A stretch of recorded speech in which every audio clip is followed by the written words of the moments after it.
to know that what we know, and to know that what we do not know, we do not know. This is true knowledge. Of all things visible, the highest is the heaven of fixed stars.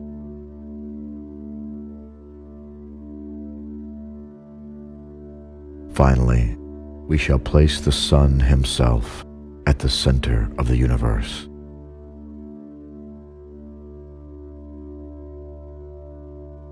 I am aware that a philosopher's ideas are not subject to the judgment of ordinary persons, because it is his endeavor to seek the truth in all things, to the extent permitted to human reason. Mathematics is written for mathematicians. The earth, together with its surrounding waters, must in fact have such a shape as its shadow reveals, for it eclipses the moon with the arc of a perfect circle.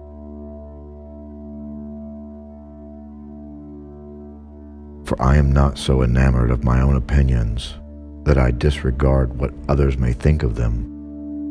At rest, however, in the middle of everything, is the sun. I shall now recall to mind that the motion of the heavenly bodies is circular, since the motion appropriate to a sphere is rotation in a circle.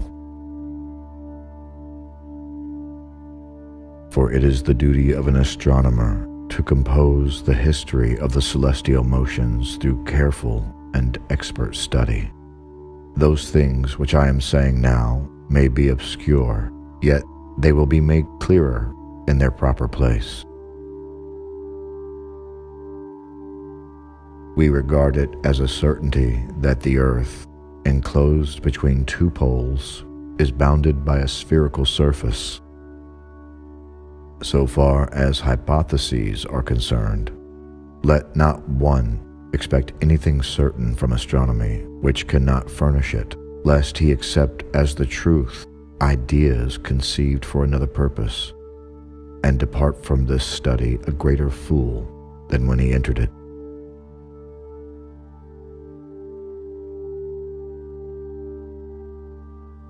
Those who know that the consensus of many centuries has sanctioned the conception that the earth remains at rest in the middle of the heavens as its center, would, I reflected, regard it as an insane pronouncement if I made the opposite assertion, that the earth moves. First of all, we must note that the universe is spherical. The earth is also spherical, since it presses upon its center from every direction.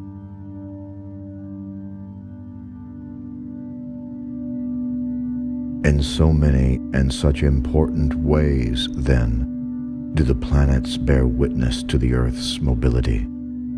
Therefore, I would not have it unknown to your holiness. The only thing which induced me to look for another way of reckoning the movements of the heavenly bodies was that I knew that mathematicians by no means agree in their investigation thereof. Moreover, since the sun remains stationary, whatever appears as a motion of the sun is really due rather to the motion of the earth.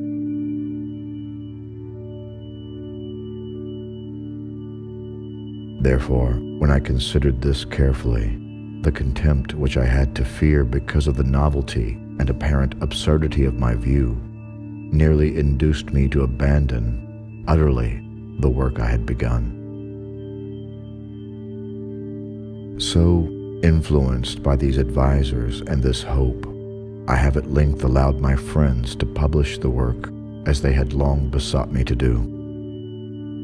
Not a few other very eminent and scholarly men made the same request, urging that I should no longer, through fear, refuse to give out my work for the common benefit of students and mathematics.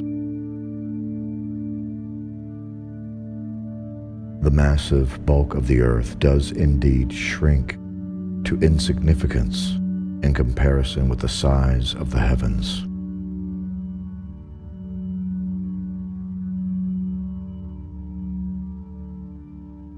I can easily conceive, Most Holy Father, that as soon as some people learn that in this book which I have written concerning the revelations of heavenly bodies, I ascribe certain motions to the earth, they will cry out at once that I and my theory should be rejected.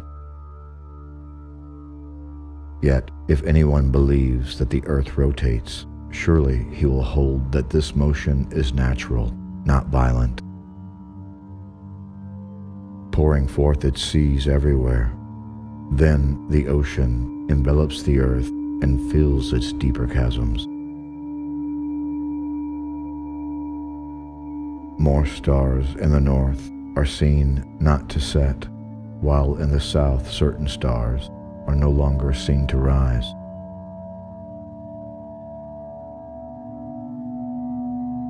In the midst of all dwells the sun, for who could set this luminary in another or better place in this most glorious temple, than whence he can at one and the same time brighten the whole? Accordingly, since nothing prevents the earth from moving, I suggested that we should now consider also whether several motions suit it, so that it can be regarded as one of the planets, for it is not the center of all the revolutions.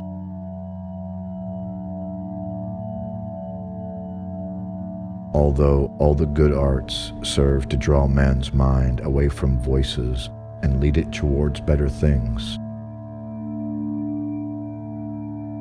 this function can be more fully performed by this art, which also provides extraordinary intellectual pleasure.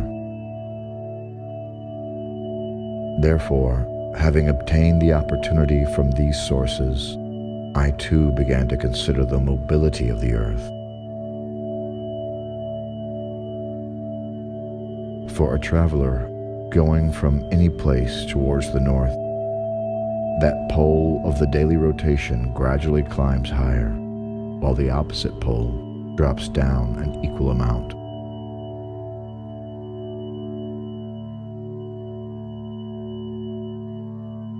In the course of the work, I have followed this plan. I describe in the first book all the positions of the orbits, together with the movements which I ascribe to the earth, in order that this book might contain, as it were, the general scheme of the universe.